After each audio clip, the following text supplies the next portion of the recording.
No es el calzado, no es la ropa y por supuesto no es la escopeta. Es el cartucho lo que abate esa pieza de caza tan codiciada.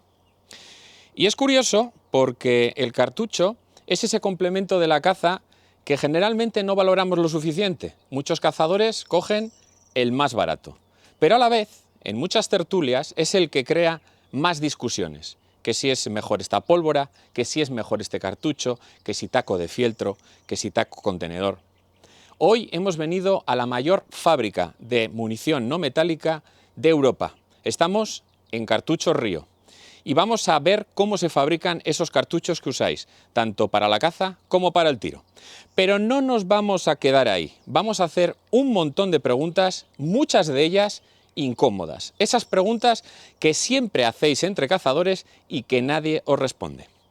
Acordaros de darle a me gusta, suscribiros y la campanita de notificaciones y dejar un comentario. Hoy aquí en el canal de Gorka Serval nos vamos a ver cómo se fabrican los cartuchos. Acompañadme.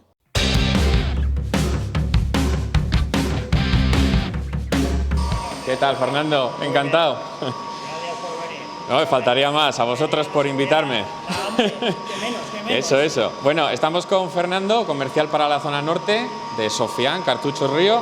Y lo primero, Fernando, ¿qué es esto? Medidas de seguridad para hacer la visita a la fábrica, unas gafas, una bata. ¿Eso qué significa que voy a disparar? Ojalá, pero hoy no te toca. Hoy no me toca disparar. Bueno, medidas de seguridad, las gafas, la bata y a todos los cazadores que visitamos esta fábrica nos precintan los bolsillos. No vaya a ser. Que lleven algo ahí escondido. Pues Fernando, te sigo. Vamos a estar también con alguien más, con Sí, Miguel, ¿no? Sí, uno de los ingenieros de aquí de la planta, que nos va a ir enseñando un poco las máquinas y un poquito cómo funciona el proceso de fabricación del cartucho. Perfecto, pues con unas ganas que no te lo pueden imaginar. Detrás de ti.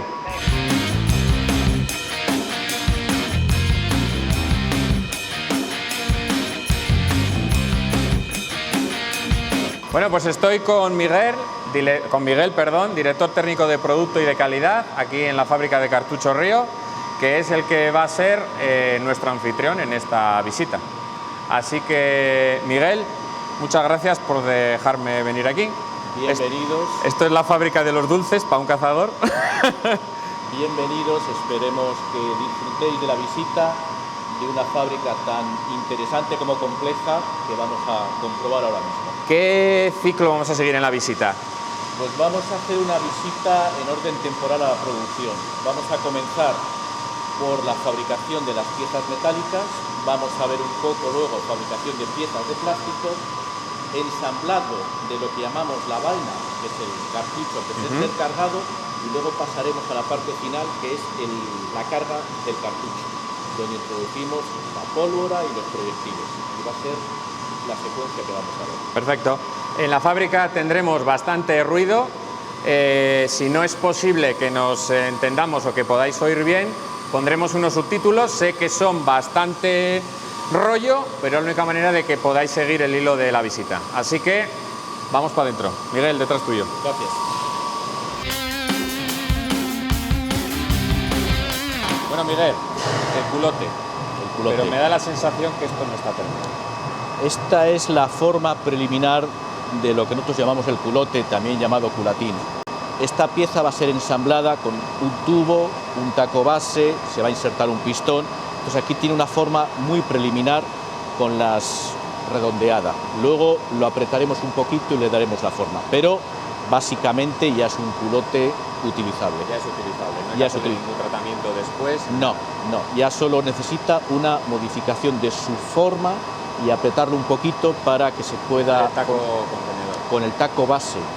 El taco base. Dentro aquí va a venir un taco base, un tubo y, si queremos, porque el producto puede ser una vaina sin pistón, si queremos le podemos poner un pistón fulminante. O sea, que no lleva ningún tipo de fijación con cola o similar. Es todo con formación por compresión. Y bueno, esto son culotes de acero con distintos tratamientos, distintos recubrimientos, pero hablamos de acero. Da igual el color que tenga, hablamos de acero. Siempre hay acero. Perfecto. Siempre hay acero. Muy bien.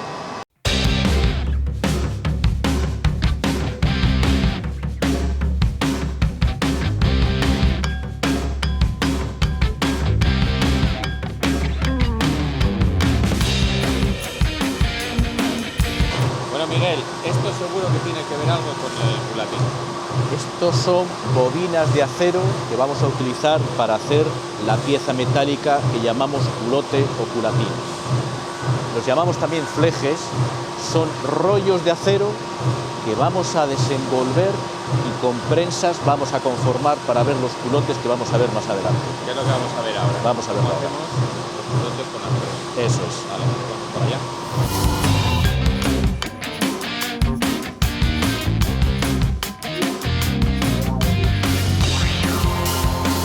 Explícanos un poco qué estamos viendo aquí.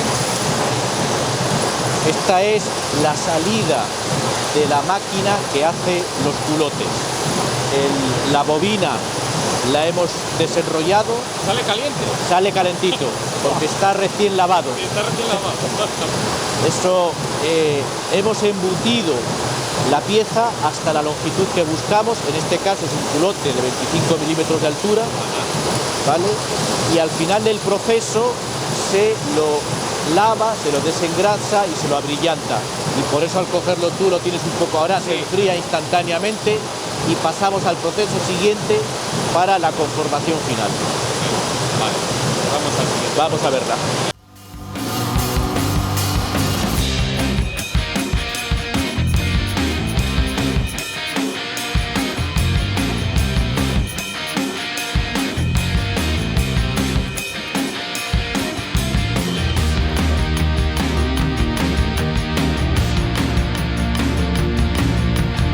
Parte del plástico. Parte del Estamos en el plástico. calibre 20. Estamos ahora viendo el tubo amarillo de un calibre 20. Esta es la parte en la que vamos a conformar esta pieza tan importante del cartucho y me gustaría dar paso a mi compañera de Ingeniería de Procesos que os va a explicar esto con un poquito más de detalle. Bueno, Norti, muchas gracias por atreverte aquí a salir, que otros compañeros son un poco vergonzosos. De nada, de nada. Un gusto, un gusto. Bueno, cuéntanos un poquito esta parte tan importante que decía Miguel del cartucho. Bueno, es un proceso bastante complejo, son varios procesos continuos entre Y sí. bastante secreto también. Sí, Por porque... eso todo no podemos grabar. Exacto. Porque, claro, Tiene su aquel, ¿no? Tiene su aquel. Tiene su aquel. Tiene partes en las que tenemos que hacer ajustes muy precisos, es parte del know-how que tenemos dentro de la fabricación y es un tubo que tiene que ser biorientado, que es lo más importante, que tiene que tener unas propiedades, unas resistencias específicas y esto es lo que hace realmente interesante el proceso y el producto. hemos visto que había como una especie de hilos gigantes que no era para jugar a la conga. Sí. Eso es de cómo se fabrica. Exactamente, es ese proceso para dar la orientación al tubo. Ten en cuenta que tenemos un listing de 39 colores. Cada colores tienen que ajustarse a sus parámetros específicos y cada parámetro pues es puntual en cada máquina. Claro, depende. Entonces, y es lo que hace realmente que el tubo pueda desempeñar la función dentro del cartucho. Muy bien, pues muchas gracias. por esta Encantada, encantada. Buenísima. Hasta luego. Miguel, hablábamos del taco base y del taco contenedor. Sí, Los señor. cazadores, la mayoría, pensamos que solo hay un taco, que es el contenedor. Pero explicaba, En la vaina que estamos viendo aquí, en el fondo de la misma está esta pieza. La tienes tú Sí, aquí, ¿vale? Esta piececita va aquí al fondo. Se queda más o menos a esta posición. Esta pieza, por compresión, vamos a expandirla y vamos a hacer que esta vaina sea solo un cuerpo. y así nos evitamos el tema de pegamentos y adhesivos. Va a servir para que al disparar, esta es la parte inferior de la cámara de combustión, Sí. encima de la cual está el taco contenedor. Estos labios que ves aquí, junto con los labios del taco contenedor, es la cámara de combustión. Explícanos lo de la cámara de combustión, que es bastante interesante. Esta pieza que se llama taco base es una pieza muy importante en la vaina. Como os he dicho, sirve para llevarla al fondo de la vaina y por compresión y expansión que garantice la integridad de la vaina, es decir, que la vaina sea solo un cuerpo antes y después del disparo. Pero eso lo conseguimos con la parte inferior del taco. Con la parte superior vamos a crear lo que se llama la cámara de combustión, donde la pólvora depende de la cantidad, puede ser así, puede ser así, puede ser así. No tiene por qué tapar el dedo. ¿Perdón? No tiene por qué tapar con la parte de abajo. No, de hecho lo normal es que quede así. Lo que sí tenemos son dos labios en ambas partes que van a hacer que expandan y obturen, creando o permitiendo el incremento de la presión que generan los gases del quemado de la pólvora. Y al final tenemos aire, tenemos la pólvora. Cuando la pólvora coja presión, esta pieza es estática y esta pieza va a empezar a avanzar por el cañón. Acompañando los perdigones. Esta se va a quedar en la vaina, que recogeremos después del disparo, y esta va a proyectarse durante el cañón o a lo largo del cañón, empujando los perdigones que están aquí dentro. Perfecto. Vamos a ver ahora cómo fabricamos el taco contenedor. Exactamente.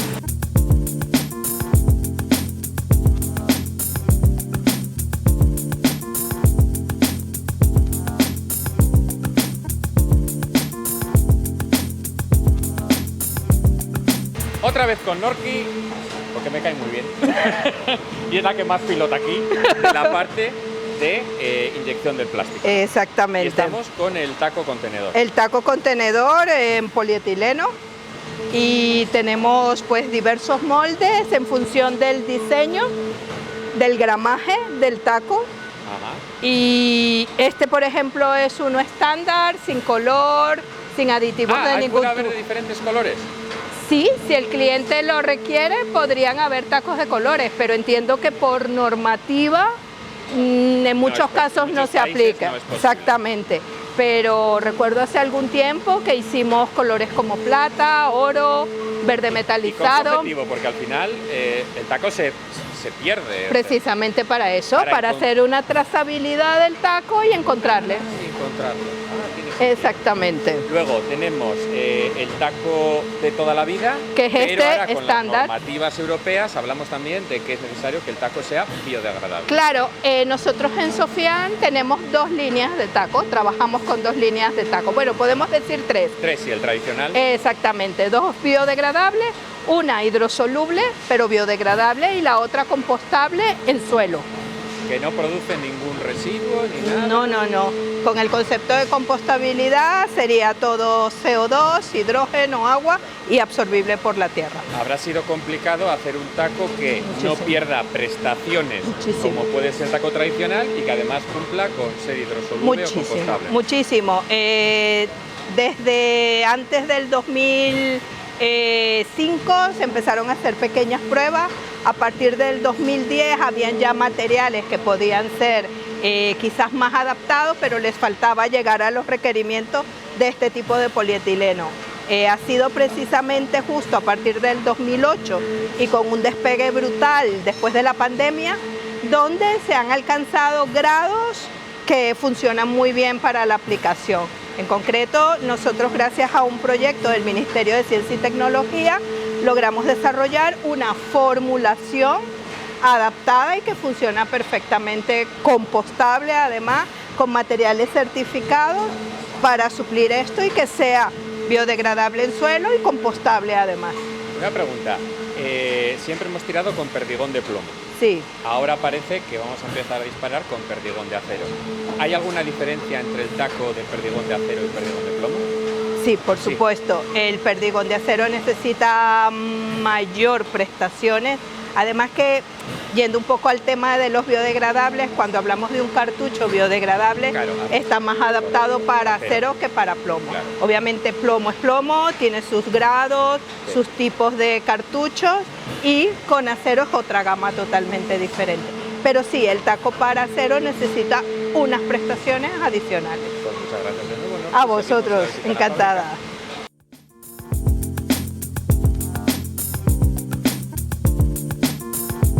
Hemos visto ya cómo se fabricaba la parte plástica y la parte metálica, pero yo veo aquí que aquí hay más cosas.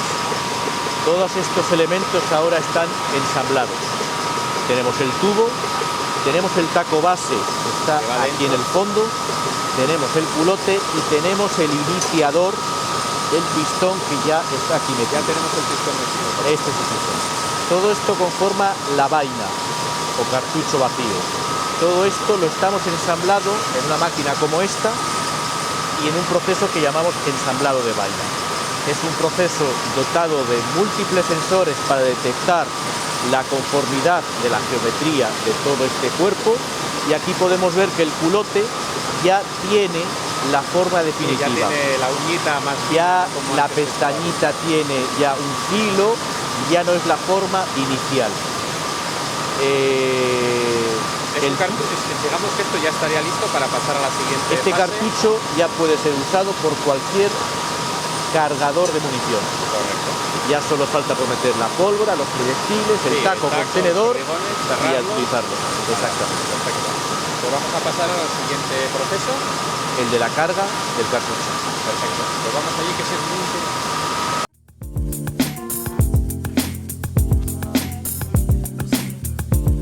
Miguel, hasta ahora hemos visto la parte de crear lo que sería, lo que los cazadores llamamos la vaina en general. La vaina. ¿no?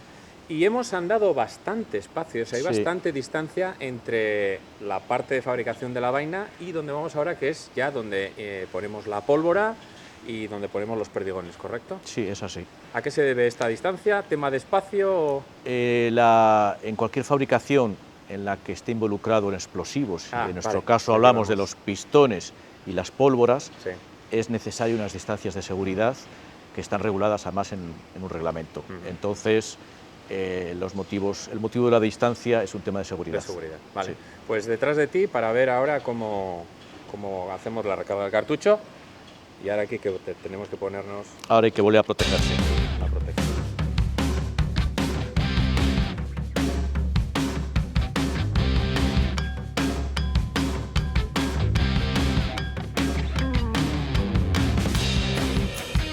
Recarga. Ya hemos llegado a la carga.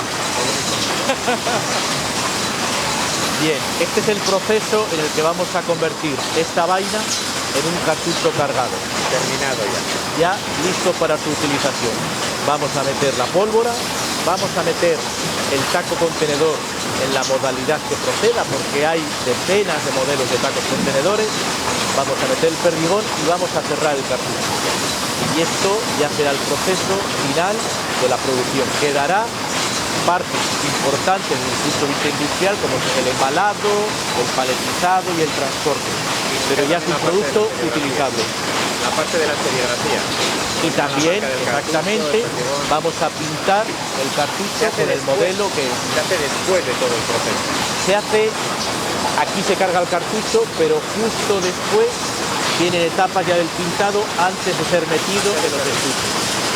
Todo en un proceso automatizado.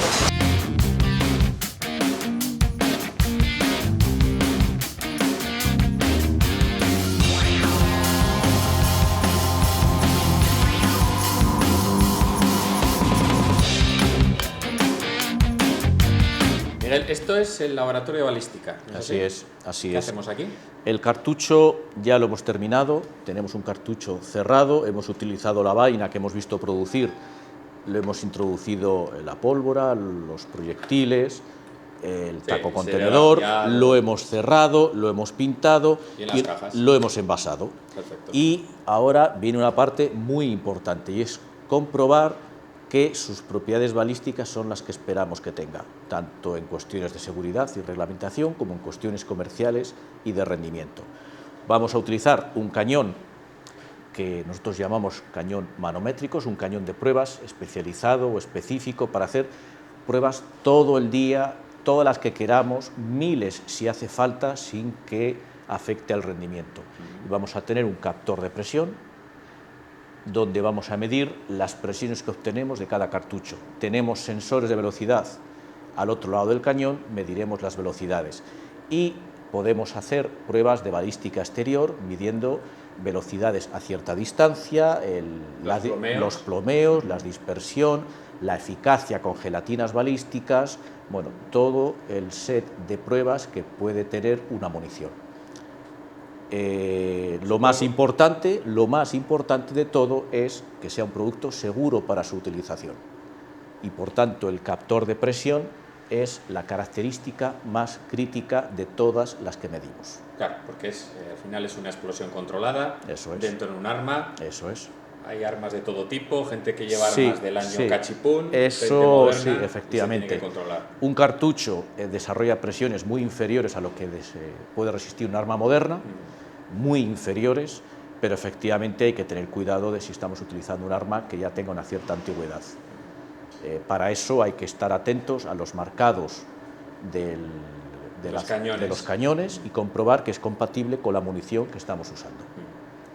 Este que tenemos aquí es un Gameloft 34, es un cartucho que valdría para cualquier tipo de arma, pero si utilizamos productos como es este, que es de acero, pues tenemos que estar ya pendientes de si tiene la flor de lis como marcado o otro tipo de elementos. También genera más presión. Los cartuchos de acero generan más presión en general y además, como tienen una dureza adicional, pues tenemos que comprobar que el cañón es compatible con la dureza de estos proyectiles. Además, hay que comprobar que la recámara pues, sea la apropiada para el tipo de munición. Este, por ejemplo, un 1270, pero este también es un 1270, pero tenemos que comprobar que no trabajemos en vainas de 76 milímetros. Nosotros tenemos mercados donde vendemos hasta 89 milímetros. Claro. En lo que respecta a las tolerancias de la velocidad, los cazadores muchas veces andamos obsesionados con el tema de la velocidad. Sí. Un cartucho más rápido es mejor, un cartucho más rápido nos viene mejor. No siempre tiene por qué ser así. No siempre. Hay que estudiar la aplicación. La velocidad tiene que ver con el tipo de utilización y el tipo de cartucho. Hay utilizaciones donde la velocidad es necesaria, por ejemplo, los perdigones de acero es muy frecuente que requieran más velocidad. Tienen menos porque peso, la pierden más deprisa. Pierden más deprisa que el plomo. Pero también un exceso de velocidad puede ser contraproducente para el plomeo. Claro, hay que buscar el punto. Hay que buscar un punto justo y adecuado para cada utilización y después también acorde con el tipo de usuario que si se dispara más cerca o más lejos. No existe un plomeo perfecto. ¿A todas las distancias? No. Para todo, claro. No, la densidad del plomeo puede ser muy útil a ciertas distancias o ciertas aplicaciones y no ser tan útil para otro tipo de distancias o aplicaciones. Entonces eso, pues, el usuario tiene que conocer el producto, lo que está utilizando y afortunadamente en los catálogos de los fabricantes, el nuestro incluido, existe todo tipo de posibilidades, todo tipo de productos para adaptarse a todo tipo de necesidades.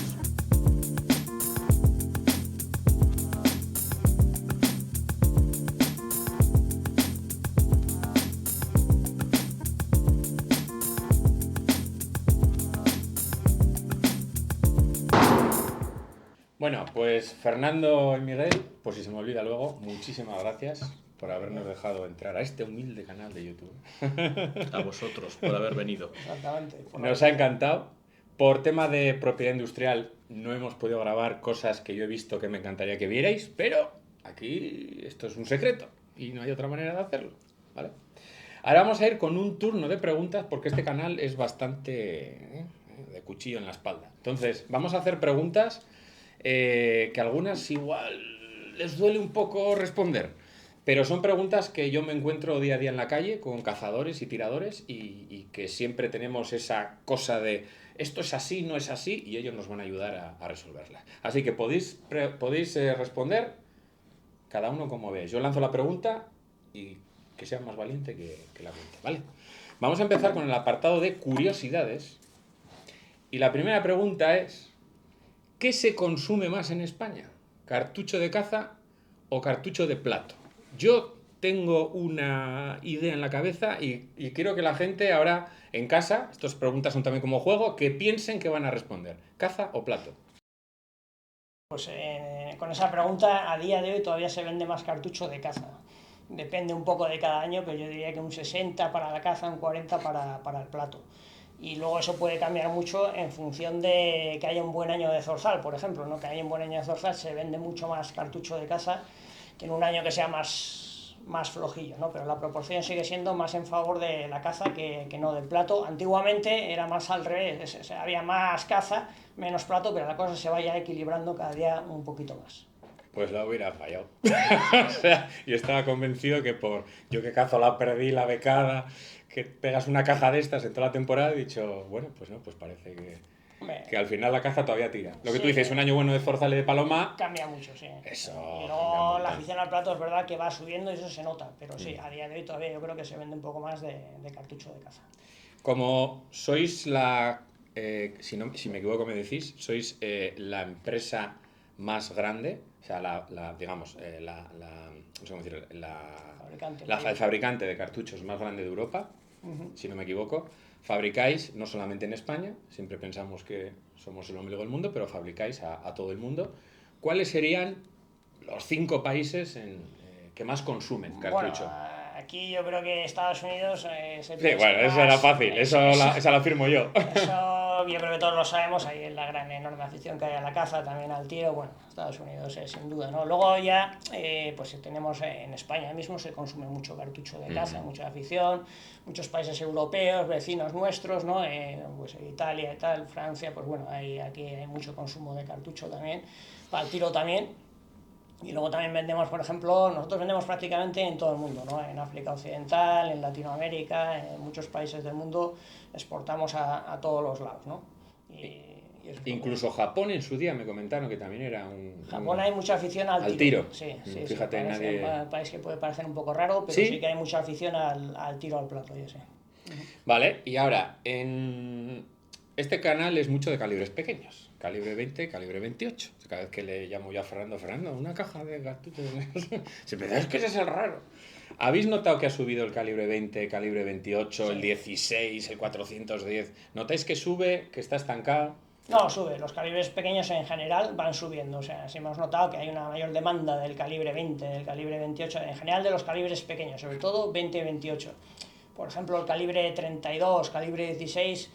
Sí, el 16 es más raro, ¿no? No se ve el 32 y el 16 son más raros y yo creo que no van a más, sino que esos, bueno, se van manteniendo, pero nosotros seguimos fabricando cartuchos de esos calibres, sigue habiendo una demanda, pero sí que es verdad que no parece que van a más, mientras que el 20 y el 28 sí que van creciendo. Sí, de hecho, escopetas del 16 es muy difícil encontrar ya prácticamente. Sí. Y del 32 yo creo que más todavía, sí. ¿Cuál es el cartucho más vendido para caza y para tiro? Bueno, esto depende mucho del año, evidentemente. Hombre, un cartucho de becada no creo que sea el más vendido. Normalmente no. Bueno, aquí sobre todo igual el Game Load del 30 gramos, del 7, del 8, igual son los más... Bastante polivalente. Sí, un cartucho que a mucha gente lo usa para muchas especies, entonces probablemente sea el más vendido, un 32 del 7, un 30 del 7, ¿no? Y luego, por ejemplo, para tiro, un 28 gramos 7,5 o plomo 8, el Starting Target o el Starting Evo son los más vendidos probablemente, sí. ¿Y el número de perdigón? ¿Más vendido para caza, por ejemplo? Para caza yo diría que el 7, luego depende de que haya un buen año. Lo que claro, antes, se muere el zorzal, el 9 machaca. Un año de zorzal, 9 o 10 sube mucho la venta y luego pues la paloma también 6 y tal se vende, pero igual el más vendido genéricamente es el número 7. Sí, cuando alguien no sabe qué meter en la escopeta, pone un 7. ¿Qué hago? Pon un 7 que vale para todo. Eso es. ¿Y alguna curiosidad, ya que estamos en el bloque de curiosidades, así que se te ocurra? ¿Alguna cosa chula que digas, vamos a compartir esta cosa que seguro que nadie lo sabía? En algún país de África, por ejemplo, nos piden cartuchos que hacen mucho ruido, que aquí le llamamos el noise grain, ¿no? Que hacen mucho ruido y lo sirven para espantar babuinos de las cosechas, por ejemplo. ¿Qué dices? ¿No? Sí. Eso mucha gente no lo sabría, ¿no? ¿Qué iba a pensar que...? Una cosa curiosa que son cartuchos que hacen ruido, lanzan una materia orgánica y con el estruendo pues espantan los monos, los babuinos, para que no se coman las cosechas. Para que no se coman las cosechas, eso es, sí. Toma, hostia, qué curioso, ¿ves? Vale, pasamos ahora a un bloque que es muy importante, que crea muchas dudas y que posiblemente sea el cartucho, el perdigón del futuro, que es del acero. Y para eso vamos a hablar con Miguel sobre el problema del acero. Duda. ¿Será el acero lo que finalmente sustituya al plomo? ¿O va a haber otros materiales que hablamos los cazadores? No sé, cobre, que se usa, por ejemplo, en las balas, en la cartuchería metálica. ¿O va a ser el acero, sí o sí? Indudablemente va a ser el acero el sí sustituto. Sí. Es el único material cuya disponibilidad y coste de producción se puede asemejar al plomo. Otros materiales, como puede ser el bismuto, tiene unas propiedades balísticas excelentes, pero la disponibilidad es escasísima y el precio desorbitado. Y además, ya solo si nos quedamos con la parte de la disponibilidad, incluso aunque quisiéramos pagar, no habría. Tungsteno también se habla en otras ocasiones, hablamos de cobre, hablamos de otros. Ninguno de los otros materiales compite con el acero en disponibilidad por tanto precio. Y precio que tenga un orden de magnitud semejante al que hoy es el plomo. Entonces, indudablemente va a ser el acero.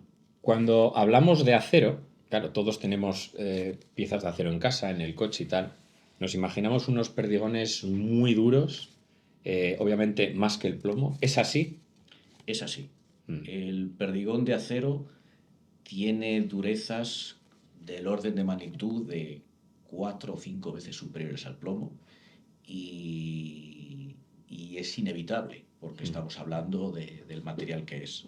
Entonces, eso conlleva pues, un tipo de producto distinto, un tipo de cartucho distinto, en ocasiones un tipo de arma distinto, y la industria tiene que adaptarse a la carga de un producto que es distinto. Lo que pasa es que es verdad también que llevamos ya años de experiencia con este material. Sí, claro, no es nuevo. En ciertos sitios es obligatorio, para ciertas aplicaciones es la única alternativa y tenemos una experiencia. Pero es un producto definitivamente mucho más duro. Tengo entendido que países como Noruega o Suecia en su momento ya prohibieron el plomo y optaron por el acero, pero luego, creo que fue por temas de accidentes, si no me equivoco, rebotes y tal, volvieron al acero. ¿Es cierto que el acero es tan rebotón? Perdón, poner al plomo. ¿Es cierto que es tan rebotón? Es cierto que es rebotón. Y de hecho, en alguno de estos países no es que prohibieran el acero, pero volvieron a autorizar el plomo en ciertas aplicaciones. En humedales sigue siendo el acero, obligatoriamente, pero en otros entornos volvieron a abrir la posibilidad al uso del plomo. El acero, si se dispara contra una superficie dura y en cierto ángulo, produce unos rebotes que son inevitables y hay que tenerlo en cuenta en la utilización. Por ejemplo, caza de conejo, que siempre tiramos hacia piedras, es bastante rebotón. A distancia más corta, velocidad más alta y perdigón o bolita más grande, el riesgo de un rebote con energía es mayor. Entonces, eso es algo que tendremos que gestionar cuando el acero en el futuro sea más utilizado. ¿Hay diferencia en la fabricación y en el rendimiento de un cartucho de acero a uno con plomo? Sí, hay muchísima diferencia. El acero, como hemos explicado, tiene mayor dureza y eso no afecta solo a la performance, al rendimiento del cartucho, sino que afecta a la forma de cargarlo. Necesita componentes distintos, pólvoras, tacos, necesita velocidades de producción distintas, necesita un saber hacer distinto y hace del producto más difícil de cargar, más costoso y reduce un poco la disponibilidad en volúmenes de producción. Tendremos que adaptarnos a un escenario con mayor consumo de acero. En el caso del acero tengo entendido que para poder igualar la balística, no sé si el concepto es correcto, de un perdigón, por ejemplo, del número 7 en plomo, tendríamos que usar un 6 o un 5 en acero. Si esto es correcto, ¿desaparecerían perdigones como el 8 o el 9 o el 10 con el acero? Bueno, es como tú dices, es correcto. La energía cinética se viene a equilibrar porque el peso de cada bolita es distinto y entonces tienes que cambiar el número para que a una misma velocidad el impacto contenga la misma energía. Correcto. Pero nuestra experiencia actual es que hay lugares, países que están demandando perdigones como el número 8. Es decir, seguramente las aplicaciones van a cambiar los números, pero habrá cabida para muchos números. Nosotros llegamos a hacer incluso hasta el 9. El 9, digamos que sería un límite. Pero porque es la demanda que tenemos. Es decir, si esto continúa, pues no descartamos que haya posibilidades. Técnicamente se podrá fabricar, pero hoy el mercado lo más pequeño que demandan es un 9, que es verdad que como usuario parece un poco límite. Es límite, sí. Pero trabajamos en 70 países, multitud de aplicaciones, de tipos de tiro, de tipos de caza, y nuestros clientes, sobre todo en países lejanos, comprenden muy bien sus necesidades y son ellos los que nos dicen este número, este y este. ¿Desaparecería con el acero los calibres pequeños como el 20 o el 28 o el 410? Porque al final Ya. tenemos una limitación de perdigón, tenemos una limitación de espacio. Pues, por ejemplo, el calibre 20 en acero es muy vendido en Estados Unidos. Es decir, nosotros hoy estamos haciendo ya cartuchos en 20 y en 16. Y en calibres pequeños la demanda es muy, muy, muy pequeña, pero es una cuestión de demanda. Y los componentes... No es un tema de fabricación, ¿no? Podría no, hacerse. no. Si la demanda existe, los componentes se fabricarían y el cartucho se haría. Lo que sí es cierto es que, por ejemplo, en calibre 20, para acero, pues abunda la vaina de 76 milímetros. Ya. Hay que compensar una cosa con la otra. Vale. Cargas, no estaríamos hablando de 28 gramos, estamos hablando de cargas mayores. El límite que hoy hacemos que entra en vaina de 76 son 28. 28 en el 20. Pero Vale. no descartemos que podamos ir a longitudes superiores para tener cabida esto. ¿Será más cara la munición de acero? Porque uno puede pensar, bueno, como el plomo es contaminante, supongo que tendrá unas tasas de contaminación, pero el acero en teoría no es contaminante, por lo tanto el cartucho uno podría pensar, bueno, uno desea pensar, no puede pensar que será más barato. No tiene pinta. Fernando. Bueno, a ver, vaya no el tema de la contaminación, sino que, como explicaba Miguel, el producir esos cartuchos con acero es más complicado, más difícil técnicamente, y se usan otros materiales como otros tacos distintos para hacer esos cartuchos. Entonces sí que va a encarecer, a día de hoy ya son un poco más caros los cartuchos de acero que su equivalente en plomo. Entonces sí que va a encarecer. Y luego la disponibilidad de perdigones de acero no es tan alta como puede ser en el plomo, por supuesto. Sí, hay fabricantes que llevan toda la vida haciendo plomo y ahora tienen que adaptar las máquinas al acero y... Sí, exactamente. O sea, no hay, y si la demanda de perdigones de acero fuese elevadísima, como pasaría si se llegara a hacer la prohibición... La sustitución total, claro. Pues, podría compensarse algo. Entonces, claro... esperamos que haya más productores de perdigones de acero para poder atender a toda la demanda, entonces que el precio no se incremente de una forma muy sustancial. Ya. Es lo que todos queremos, son los que están oyendo esto también. Efectivamente. Hay una pregunta, en caza tenemos claro que va a ser el acero, pero la normativa creo que incluye todo, también el tiro. Sí. ¿Habría alguna diferencia? ¿Notarán los tiradores de compact, de skid, de foso, notarán alguna diferencia con el perdigón de acero con respecto al plomo? Sí. Sí. Evidentemente, por lo que decíamos, el de la efectividad, del performance, no es igual que el plomo. Entonces, yo creo que habría que adaptar las normativas. Igual, no sé si permitir más gramos, otro tipo de perdigones más gruesos, para que fuera más similar. Y también, evidentemente, incrementaría la dificultad del tiro, seguramente, ¿no? En estos. Pero sí que yo creo que tendrían que adaptarse, y las escopetas también, obviamente, también el uso de los choques, igual tendría que adaptarse a este tipo de perdigón de acero, sí. Puedo añadir que nosotros vendemos un amplio catálogo de cartuchos de tiro para el norte de Europa. En el norte de Europa se viene haciendo tiro con acero desde hace décadas. Fíjate, no conocíamos esa parte. Sin lugar a dudas, la efectividad en la rotura pues disminuye, pero eso no quiere decir que el disfrute con la competición sea distinto en la medida que todos van a tener el mismo material para la competición. Sí, luego la competición tendrá que adaptarse. Si ahora con el plomo podemos hacer tiros a 70 metros sin problema, pues con el acero tendrán que poner la máquina más cerca y la competición será pues más cerca. La normativa. Sí, la normativa tendrá que adaptarse. Tipo de perdigón. Claro, y ganar una competición pues supondrá romper quizás menos platos que ahora. Pero bueno... no hay otra. Yo no creo que vaya a afectar al disfrute en ese sentido. Vamos al bloque quizás más interesante. Mitos y realidades. Que todo el mundo habéis que es una pólvora, que es un no sé qué, que si el taco fieltro, que si el taco contenedor. Todo el mundo, estos son guerras. Entonces, lo siento mucho, pero se acabaron las conversaciones de bar entre amigos y cuñados. Porque hoy Miguel nos va a decir qué es mito y qué es realidad. Empezamos con la primera pregunta. Ellos me decían antes, cuando les comentaba las preguntas, dice, pero en realidad que la gente te pregunta esto. Yo, que sí, que la gente pregunta esto. Entonces, vosotros respondéis, aunque os parezca ridículo. Un cartucho con el culote más gordo, como dicen, más alto, pega más, es decir, tiene más retroceso y va más rápido y mata mejor caza que uno con menos culote. ¿Mito o realidad? No tiene por qué. Es decir, el culote alto presenta unas prestaciones distintas, pero lo que ocurre es que los culotes altos están asociados con cargas que suelen ser más pesadas y con cartuchos de nivel más alto. Entonces no estamos haciendo la comparación en la misma proporción. Con un culote alto se puede obtener un retroceso bajo. De hecho, tenemos cartuchos como es el Startim Evo, que goza de un retroceso más bajo y sin embargo tiene un culote más alto. Eso forma parte ya del saber hacer del que hace el cartucho para compensar con los distintos componentes.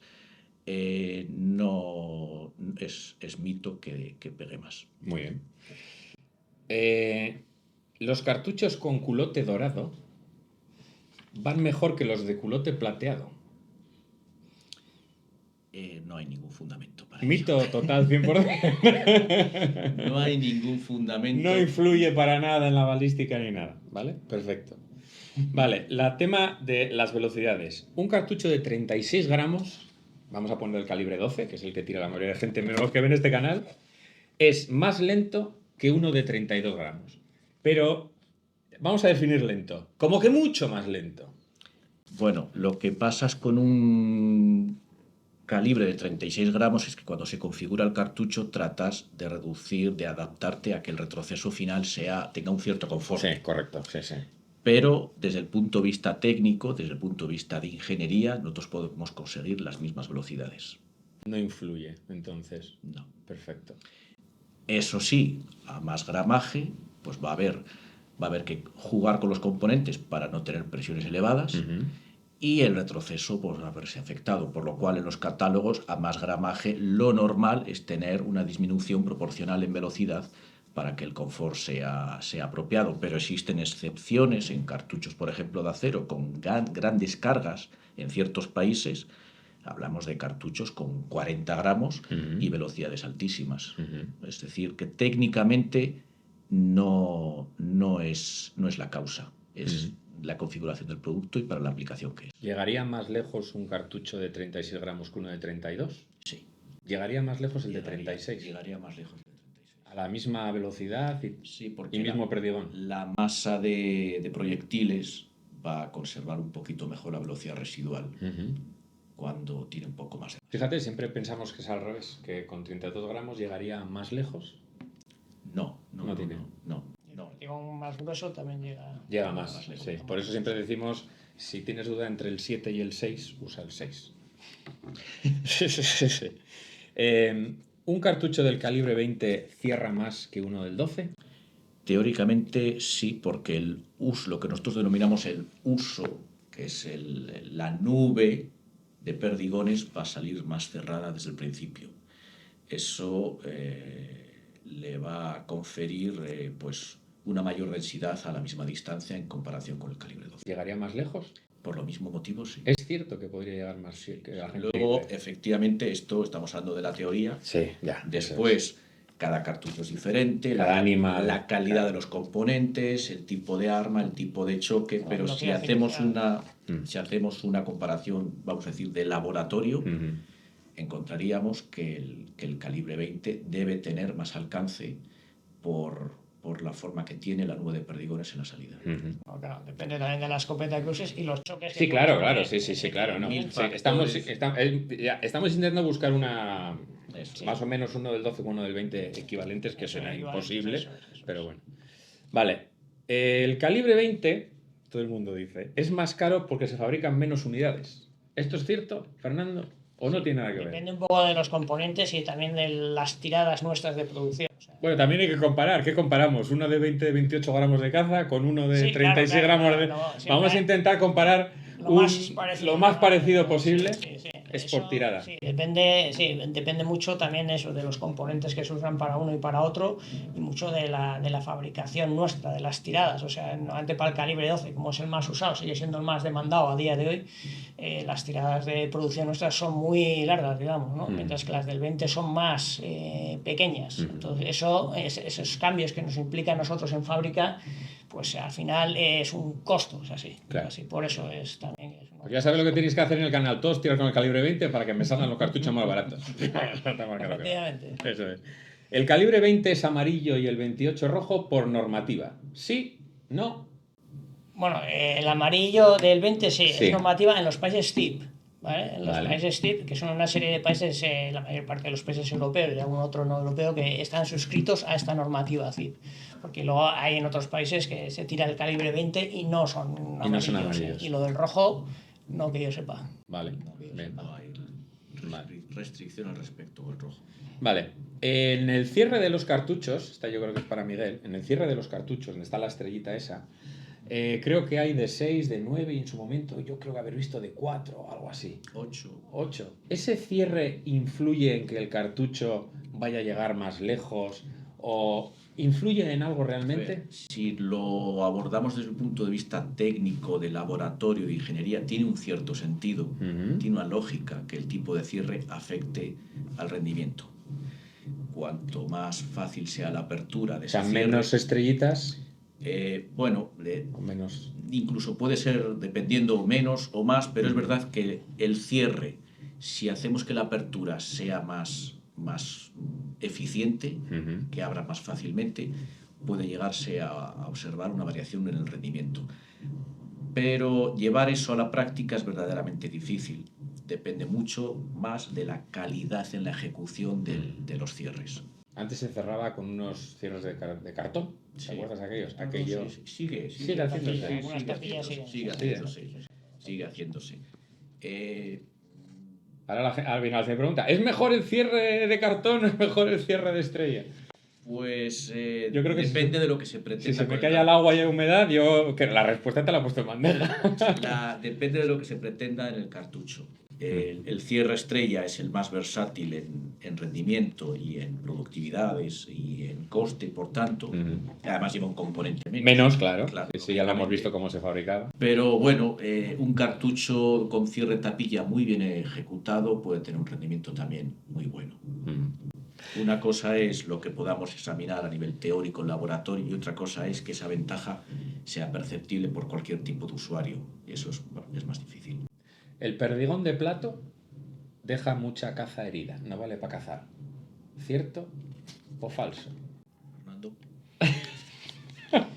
Bueno, el perdigón de plato normalmente es más duro, lleva una cantidad mayor de antimonio. Entonces sí es verdad que al ser más duro, no es ese impacto final en la pieza no hace que deforme y que no afecte tanto a la perdiz, al conejo, a la liebre, a lo que estés tirando, como puede ser el perdigón de más blandito que se usa para caza. Entonces sí que es muchas veces la gente nos dice que usaba este cartucho de tiro para zorzar, y joder, lo despluma y no cae. Vuela muy lejos y tal. Y muchas veces ese es el factor que influye, ¿no? Luego, evidentemente, que si al final alcanzas unos órganos vitales... Claro, cae. Evidentemente cae igualmente, eso no, ¿sabes? Sí, que crea un mayor impacto el perdigón de caza por ser más blando tal, sí. Sí que yo creo que nos hemos encontrado todos los que somos viejos como yo, que íbamos a cazar con el abuelo, que mataban una codorniz y encontrabas los perdigones aplastados dentro de la pieza, en una codorniz. Y hoy en día matas una perdiz que es más dura y tal y no encuentras un perdigón achatado, ¿no? Si te encuentras un perdigón suele ser entero o han pasado. Entiendo que sí que, como ahora las prestaciones de los cartuchos son mayores, más velocidades, más tal, se ha endurecido el plomo en cierto modo comparado con aquellos cartuchos de los abuelos que recargaban. En principio, las durezas de los perdigones ahora y de las de hace muchos años es la misma. Es la misma. Es la misma en las mismas categorías. Es decir, hay distintos tipos de categorías de perdigón, sobre todo para el tiro del plato. Y en principio no hay. Ahora, si nos remontamos a verdaderamente muchos años atrás, los procesos han podido cambiar un poquito. Pero estamos hablando ya realmente de muchos años. Mucho más atrás. Desde hace muchos años que las durezas están establecidas ya en unos rangos, hablo ya de bastantes décadas, que no han cambiado las durezas. Vamos con la pregunta más dura de todas. Taco de fieltro abre más que el taco contenedor y además es mejor. Pero no solo mejor, 1.000.000 de veces mejor. Que abre más tiene toda la lógica del mundo porque no lleva la parte que llamamos contenedor. Entonces, por lo tanto, Si hablamos de un taco de plástico con contenedor, hable más. Vale. Es cierto que podemos tener tacos de plástico Sin contenedor. El taco de fieltro pues tiene unas características lógicamente nostálgicas, Sí, hombre, eso está históricas. clarísimo. Hasta huele diferente el cartucho. Disparar. Por supuesto. Pero mejor o peor, dependiendo si la aplicación lo que te requiere es apertura y distancia corta, va a comportarse extraordinariamente. En otro tipo de circunstancias, depende del modelo de plástico, el taco de plástico debería tener un mejor rendimiento porque está configurado ya para eso. Y es Los perdigones se deforman menos, ¿no? Se Con un deforman taco menos y es un producto más técnico. Uh-huh. Pero el taco de fieltro, lógicamente, sigue teniendo una cabida importantísima en cualquier portfolio, en cualquier catálogo para muchas aplicaciones. Se me ha olvidado antes una pregunta relacionada con el perdigón de acero, y es que, como hemos dicho, que es más duro, ¿esto va a repercutir en las escopetas? Es decir, digamos como que el plomo se deforma, sí, porque el acero del cañón y el plomo, obviamente el plomo es más blando, pero acero contra acero, esto va a hacer, igual no en la caza, pero en el tiro, la gente que tira un montón de tiros. Hay que usar la escopeta adecuada y para eso las armas son probadas, son certificadas, y si se utiliza una escopeta certificada y el cartucho lleva el taco protector adecuado, el arma, bueno, pues debería comportarse normal y tener un rendimiento y un desgaste normal. Pero habrá que tener más cuidado con la compatibilidad munición-arma. El cartucho que lleve el perdigón de acero obligatoriamente tiene que tener una protección, un vaso que proteja al ánima de la dureza del perdigón de acero. ¿Los cartuchos caducan? Los cartuchos tienen que ser conservados en condiciones muy concretas y muy correctas. Y si se conservan en esas condiciones, pueden durar mucho tiempo. Lo que pasa es que normalmente no tenemos un lugar climatizado en ningún sitio. Tenemos que tenerlos a 20% de humedad. 20% de humedad y una temperatura. 60% de humedad, 20 grados. Y si eso es así, puede conservarse años en perfecta forma, pero son condiciones de conservación ideales. Lo cierto es que después las conservaciones con las temperaturas y las humedades hacen que haya que ser más prudente con él. Un cartucho mojado, un cartucho que le cae agua, se cae al charco, se cae al río, ¿no debería dispararse por seguridad o funcionaría igual? Yo recomendaría no usarlo. Puede afectar a la pólvora, puede afectar al pistón, puede hacer que llegue a hacer que la balística sea insuficiente para que saque el taco, el ánima del cañón y que se produzca una obstrucción. Depende del tiempo de exposición. Pero si a mí se me pregunta por ofrecer una regla clara, no usarlo. Es no usarlo. Lo mismo que con el culatín roñoso, ¿entiendes? Igual, exactamente. Es decir, un cartucho que se le aparenta un mal mantenimiento, mejor no arriesgar. Yo no lo usaría. Lo mismo que la manipulación. Yo he oído sobre todo a la gente aquí en el norte, en los puestos palomeros, que vienen las palomas muy altas, pues cogen un cartucho, con una navaja le cortan un poquito lo que es el plástico y cuando disparan, en teoría ahí va la vaina con los cartuchos y luego ya se vuelve a abrir y hace como un efecto, no sé, no me digas, mágico, que hace que llegue más arriba y mate más palomas. Esto nosotros no lo recomendamos en absoluto. Hombre, hasta ahí ya sabía. En absoluto consideramos que puede tener una consecuencia de seguridad. La vaina tiene una definición y un diseño para ser usadas de una manera. Una utilización en la que el tubo salga cortado de la vaina y se introduzca en el ánima tiene unos riesgos potenciales enormes que recomendamos absolutamente no hacerlo. Sí. Y además tiramos el primero, puede que salga bien, pero tenemos una repetidora, se ha quedado la vaina dentro, tiramos el segundo, nos estalla el cañón y tenemos una desgracia. Igual esta mano y la cara se nos queda chonquito. No manipuléis los cartuchos, ¿vale? Los cartuchos se fabrican aquí y ya está. Antes he dicho que la del taco era la pregunta más conflictiva y la gente está diciendo pregúntale el precio de los cartuchos. Yo creo que esta sí que es la más conflictiva. Entonces, Fernando, ya que tú eres aquí el comercial, es cierto que hemos notado, tanto cazadores como tiradores, que el precio de los cartuchos ha subido y tenemos la sensación de que cada vez que vamos a la armería es más caro. ¿Qué ha pasado yo tengo apuntado que hace 5 años un cajón de 250 costaba 40 euros y ahora cuesta 90. ¿Me he pasado o es verdad? Sí, hace más de 5 años. Bueno, vale, ahí toca apretar, aquí toca apretar. Hombre, Entonces, ¿a qué se debe?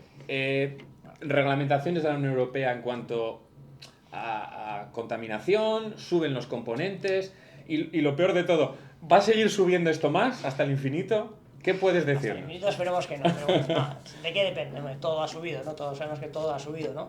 Pero claro, sobre todo igual el tema de los materiales en los últimos años ha subido bastante, ¿no? ¿Influyen estas guerras que estamos teniendo en el tema de los materiales? Sí, es cierto.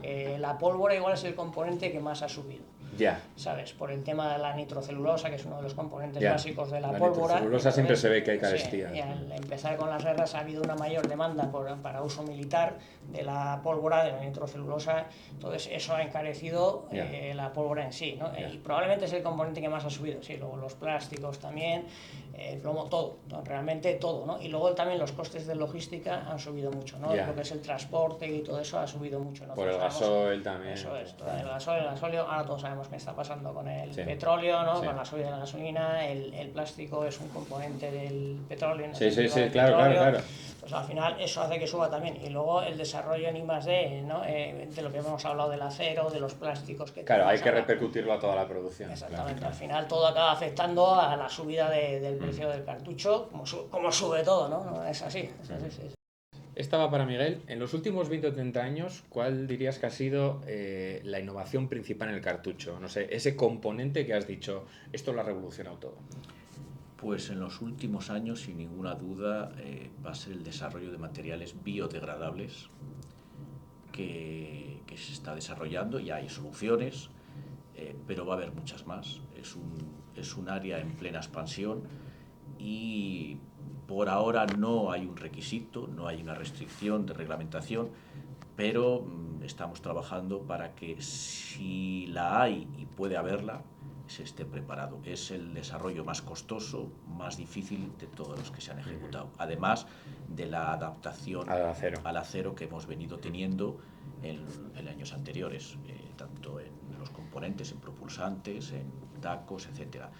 Pero la barrera del biodegradable va a ser todavía más exigente para tener un producto que tenga un rendimiento correcto y a un coste que sea lo más cercano al actual, que ese es el verdadero reto. Si tenemos el plomo que en teoría ya no contamina, si tenemos el taco biodegradable, que en teoría ya no contamina, pero nos queda la parte de lo que sería el cartucho, la vaina, con la parte del culate. ¿Qué hacemos con eso, Miguel? Hombre, ¿Se puede reciclar? ¿La cortamos y la echamos al contenedor amarillo? ¿No? ¿Qué hacemos con ella? No se puede echar al contenedor amarillo porque no está catalogada como envase. El motivo es la simbiosis, la interrelación que hay entre metal, plástico y componentes que tiene, pero sobre todo la presencia de residuos derivados del plomo o de los explosivos. Entonces, no tenemos una autorización por parte de la administración para ser considerado como envase que tirar al contenedor amarillo. Lo ideal es que exista pues, un proceso de separación de componentes, de reciclado de cada uno de ellos por separado y luego poder ser reintegrados esos componentes otra vez a la cadena de producción. Pero hoy en día no existe esa parte. Esa parte es muy escasa. Hay pocas empresas que la aporten. Nos llama la atención porque con el vidrio, por ejemplo en las cervezas, pues tú coges unas cervezas, te las da el distribuidor, devuelve el casco el del bar, la limpian y pasan a la parte, ¿no? Entonces dirías, coño, pues quitamos el pistón y mantenemos el proceso, igual se podrían hacer una especie de cartuchos reciclados más baratos, Fernando, más baratos. La dificultad está, como siempre pasa en este sector, en la escala de la que hablamos. Es decir, hablamos de millones, cientos de millones o incluso miles de millones de unidades en el mundo. Entonces, hacer la separación de componentes unidad por unidad enfrenta al coste del reciclado, al coste del proceso para separar componentes y reciclar. Esa es la única causa, la única por la que el proceso no es generalizado. Una preguntilla. Yo sí que noto, aunque comentáis que en las cajas de cartuchos tenemos bastante información, yo realmente lo que veo suele ser el número de perdigón, número 7, gramos, 32 gramos, calibre 12 y velocidad. Pues vamos a poner 400 metros por segundo, ¿no? Pero quizás hay otros datos que los cazadores no resulten importantes, como por ejemplo tipo de pólvora que tiene y si es adecuada para seco, para mojado, para tirar a larga distancia, para tirar a corta distancia, o por ejemplo cuál es el haz de plomeo que hace pues, a 10 metros, a 20 metros, a 50 metros. Esto es una petición.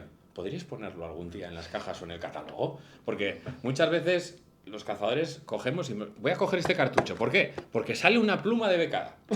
Pero igual, yo qué sé, es para el conejo, no sé. Entonces, eso quizás nos ayudaría bastante a la hora también de quitar muchos mitos de este cartucho cierra más, este cartucho cierra menos, este cartucho más rápido, este cartucho no sé qué, ¿no?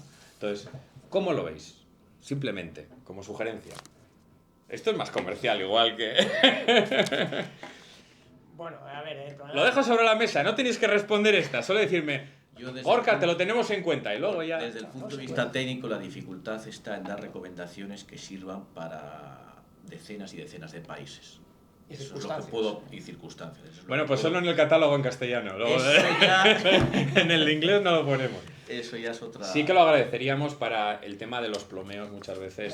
Muchas veces. Este cartucho tiene el plomeo óptimo o abre 1 metro a 25, abre tal a 40, ¿no? Es lo que hablábamos un poco antes, ¿no? También influye, pues eso. Sí, ¿no? sabemos que Las influye el escopetas, choque. el Sí, no pero sé vamos a qué, poner en un choque de 3 estrellas se que comportaría. estés cazando en invierno a 3 bajo Ya. cero o en verano 30 grados.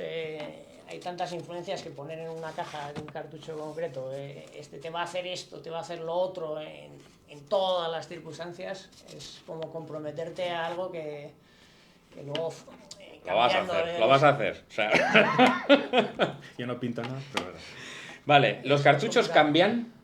Es decir, por ejemplo, un río el que tenemos aquí mismo, el Target o el Rim lo hace este, de 2020 es igual que el de 2026. Pues Porque mucha gente dice, este cartucho me lo han cambiado, ya no mata como antes, ya no es igual, y es el mismo. los cartuchos, lógicamente, los componentes, los materiales, los fabricantes de los componentes, las cosas cambian, evolucionan, pero lo que no cambian es el espíritu del producto. Es decir, lo que se persigue con él no ha cambiado en absoluto, el rendimiento que buscamos no ha cambiado en absoluto, pero luego tenemos que adaptarnos pues, a las materias primas, cómo evolucionan, a lo que hemos hablado antes de los biodegradables, a la disponibilidad de las pólvoras, a la disponibilidad de los materiales de naceros, de dónde vienen, de qué parte del mundo. Es como cualquier industria, pues, pues tiene un escenario cambiante. Y se puede detectar en algunos aspectos estéticos, pero nuestro objetivo es que solo sean Las propiedades balísticas del esos son cartucho exactamente las mismas. no va a matar más, ni va a matar menos, No. ni va más rápido, ni... Velocidades y presiones, todas las Todo lo propiedades del mismo. cartucho Todo se eso es mantienen. exactamente Se mantiene. igual. Vale. De hecho, hablando del cambio, un inciso comercial, es decir, que Río, ya lo habrá visto mucha gente, ha cambiado el logo, un poquito el logo. Ahora ya no matan igual, has cambiado el logo, ya no matan igual, esto lo sabe todo el mundo. Y los estuches y tal, es un pequeño cambio de imagen que hemos hecho en la marca recientemente, ¿no? Entonces mucha gente ya se habrá encontrado con los nuevos estuches y tal, y con el nuevo logo, pero que siguen siendo los mismos cartuchos de años antes. Por eso venía la pregunta, porque ya me lo han cambiado, ya me lo han cambiado. Luego, nos sigue mucha gente de Sudamérica y nos dicen, sobre todo Argentina, Chile, por ahí, nos dicen, oye, tenemos dificultad de encontrar cartuchos Ríos en esos mercados. ¿Se debe a algún motivo especial? Bueno, sí exportamos allí, a Sudamérica. Lo que pasa es que sí es verdad que son más problemas burocráticos, de papeleo, de logística, que no a nivel producción y tal, no. O sea, el problema está muchas veces más en ese papeleo, en esas licencias, en esos permisos que llevan mucho tiempo y costes y tal, que por lo que igual no se exporta tanto como ellos querrían, ¿no? Ya. No, yo Allí, en pero Argentina he sí visto que- cartucho Río, tío, con cartucho Río, pero nos decían que era bastante difícil, entonces creo que la mayoría de Sí, cartuchos es eran de otros complicado, países, pues, más o por fabricados problemas de allí. eso, de aranceles también, Por cierto, que ¿sabes? tenéis que ver los perdigones, toda la gente que se queja, los perdigones que hay en los cartuchos que yo tiraba en Argentina, encontrar uno redondo era una cosa espectacular, o sea, para que no os quejéis. No los ríos, no los ríos. No, los ríos. Pues señores, muchas gracias, os hemos quitado tiempo de trabajo, que estáis a 100, me habéis atendido muy bien y lo dicho, daros las gracias, ha sido un placer, me lo he pasado en grande y nada, cuando montéis otra empresa en otro lado iré a visitarla también, a ver si en esa... Gracias a ti, Gorka, por venir. Haberte tenido aquí y un placer haberte enseñado lo que hacemos. Pues a vosotros, suscribiros, campanita de notificaciones, me gusta y comentarios amables. Que al que no pongo comentario amable le bloqueo, o sea, lo tenéis más claro que el agua. Muchas gracias por estar ahí, por seguirnos y espero que os haya gustado. ¡Hasta la próxima!